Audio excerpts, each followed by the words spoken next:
As CJ Stroud and DeMeco Ryans and the Texans prepare for the Cleveland Browns, they get some good news and some bad news when it comes to the injuries. Plus, DeMeco Ryans said something, got to disagree with him. And I think we all know too well that he's wrong when he said what he said. We'll talk about that. We'll also hear from Bobby Slowik on head coaching rumors. Let's go inside the locker room, a couple days away from the playoffs.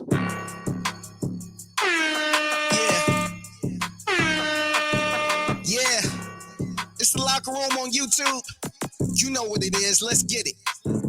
Hey, Locker Room. Yeah, we in the locker room. Texas talk. Yeah, you know what we about to do. Localize every angle's what we really do. It is the Locker Room, number one source for Texans daily digital content. I'm Landry Locker. You can hear me Monday through Friday, 10 to 2 Central, Sports Radio 610 and the Odyssey app. DeMeco Ryans, little concern about DeMeco Ryans tomorrow. We'll get into that. Also disagree with something he said yesterday. Also hear from Bobby Slowik. But let's get into the big news. Just dropped the Texans injury report. There's some good news. There's some bad news. There's some big takeaways. There's some moderate takeaways. Let's get a look at this. Did not practice. Will Anderson, Andrew Beck, Noah Brown, Jerry Hughes, and Jonathan Grenard. The people that were actually that were on the scene said, Grenard was not practicing. I think there was a report surfacing that he did. Well, he didn't. He is, though, on the side, and he is getting work. He is very attentive. So I would not be surprised if Jonathan Grenard tried to give it a go. But he DNP today. Limited, you had Malik Collins, Michael Dieter, Sheldon Rankins, and Robert Woods. So a wide receiver for CJ Stroud. We saw Woods get some work in on the field before the Colts game. Just couldn't give it a go. Would be shocked if he didn't give it a go this Saturday when the Browns come to town. So the biggest takeaways there, obviously the DNPs. I would say that the biggest question marks of the DNPs, as far as at least attempting to give it a go, would be Noah Brown and Jerry Hughes. Those would be the guys that I would keep a really close eye on and would actually lean in doubt. You never know this time of the year, but those would be, just based on conversations, context clues, those would be the ones that I would be the most concerned about. I anticipate the limited participants, Malik Collins, Rankins, Woods, they're going to try to give it a go, though. But we will see. But CJ Stroud gets a receiver back, potentially in Robert Woods. They need that. 2 catches for a combined 11, 12 yards, whatever it was. Receivers not named Nico Collins, not going to work, especially when one of the best cornerbacks in the league, Denzel Ward, is on the field for the Cleveland Browns. So it's going to be all hands on deck, and we'll see how that goes on the defensive side of things. The rumors going around town, Bobby Slowik, could he end up with the Tennessee Titans? Amy Adams Stank likes to stick it to Houston. She's got a GM that's got a history with Bobby Slowik.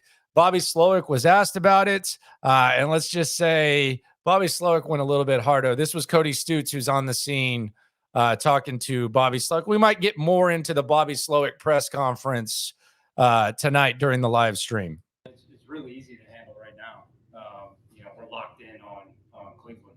We're full speed ahead, kind of keeping our head down in the dark. That's, all that stuff. I'm very grateful. I'm thankful to the Lord for giving me this opportunity. I'm thankful to Nick and DeMeco and the Texans organization for putting me in this position.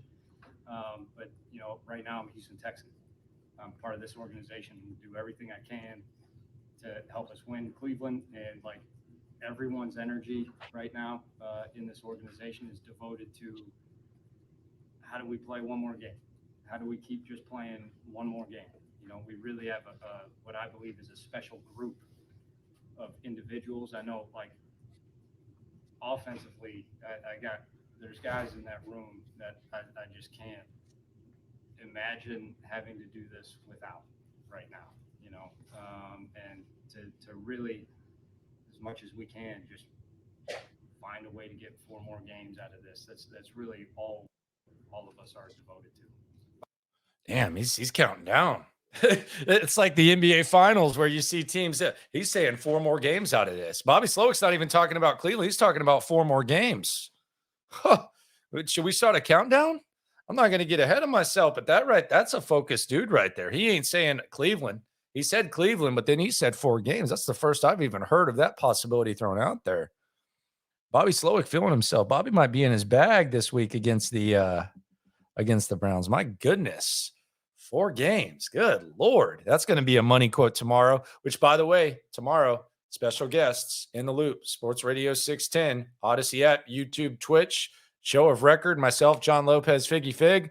We got some guests. We'll hear from DeMeco Ryans at 12:30. I actually got a concern about DeMeco Ryans. I think he should be on this injury report.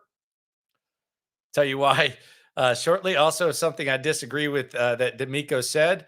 We're going to have a player straight off the practice field. I'm touching base to see who makes sense.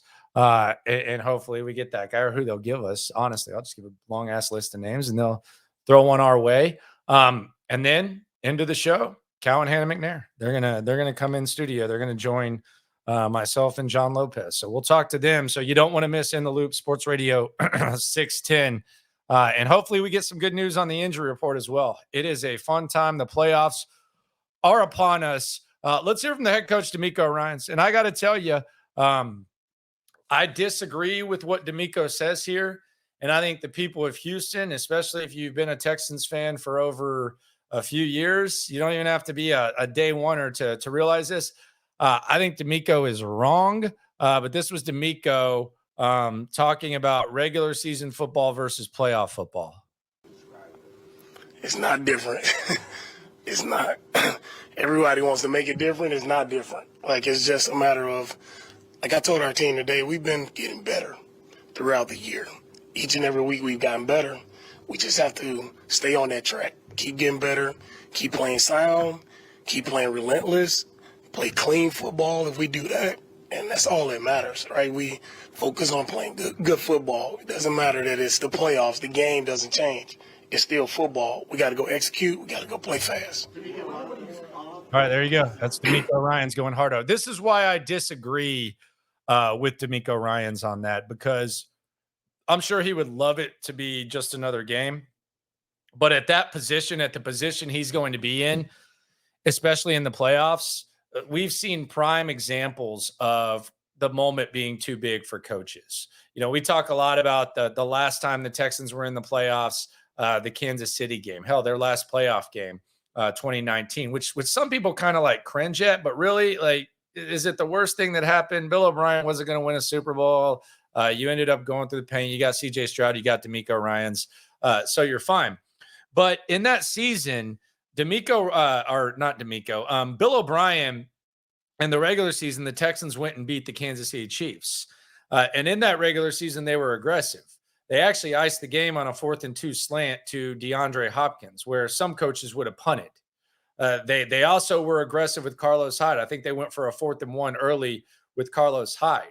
And it was the most firm, fearless game plan that we've seen, and it was at Arrowhead Stadium. Fast forward to that divisional round where the Texans had a 24-0 lead. Bill O'Brien might as well have been in the fetal position. He peed his pants in that game. He was terrified. He was scared. He didn't have a play. It was 4th and 1. They were moving the rock. They had a 21-point lead, and he decided to kick a field goal. And his reasoning was, he said they didn't have a play. You didn't have a play on 4th and 1, sir? You had a play on 4th and 2 when it was the regular season. For whatever reason, the nuts turned to raisins whenever it actually mattered. And I think that's a prime example of a moment being too big for someone. Bill O'Brien, I felt sorry for him. I almost felt like they should have. He was terrified. He peed his pants, and he did not have a play. So sometimes that happens. Sometimes you see guys flip the switch. Sometimes guys rise to the occasion. Sometimes they choke. But DeMeco wants it to be that way, and I get why he says that. But we know better than that. And I think he knows better than that. But hopefully, unlike Bill O'Brien, the moment's not too big for him. I don't anticipate that being a problem. So I think that's the biggest difference from regular season to playoff football, is just the overall pressure the overthinking, the underthinking, whatever it is, especially for a coach, the challenges, like, do you panic, all that, because one mistake can not just cost you a game, it can end your season. I think DeMeco is ready for the moment, and I don't think he will go Bill O'Brien and end up crying and peeing his pants and not having plays and all that type of stuff. I do, though, have a concern about DeMeco Ryans. We just saw the injury report. I think there should have been something else on that injury report, and that should have been DeMeco Ryans' voice. He's going to speak tomorrow at 12:30. You'll hear it on the show, in the Loop, Sports Radio 610, Odyssey app, YouTube, Twitch, all that. We're going to hear from players straight off the practice field. We're going to hear from DeMeco Ryans.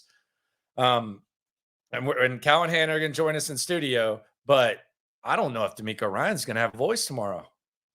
My goodness, did you hear that? He sounded like John McClane. I think you need your voice to coach. Surely he's getting some remedies or whatever, but it is going to be interesting to hear what he sounds like. I think he should be all right. That's something nobody's talking about. A lot of people talking about this game, though. A lot of people talking about what's going on Sports Radio 610, the locker room. Be sure to subscribe, like, right along. Best Texans coverage you can get. I've been doing this since the start of last season when I was finally allowed to do so, and you've all been great.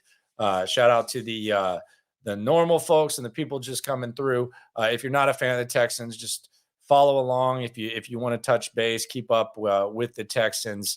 And it seems like at least a few more people do want to do that. Appreciate you for coming through. Always remember, when it comes to this Texan stuff, we're all in it together. The playoffs are upon us. The injury report had good news, bad news. Bobby Slowik is not only focused, he's got a 4-game countdown. And DeMeco Ryans, he says playoff football, regular season football, the same.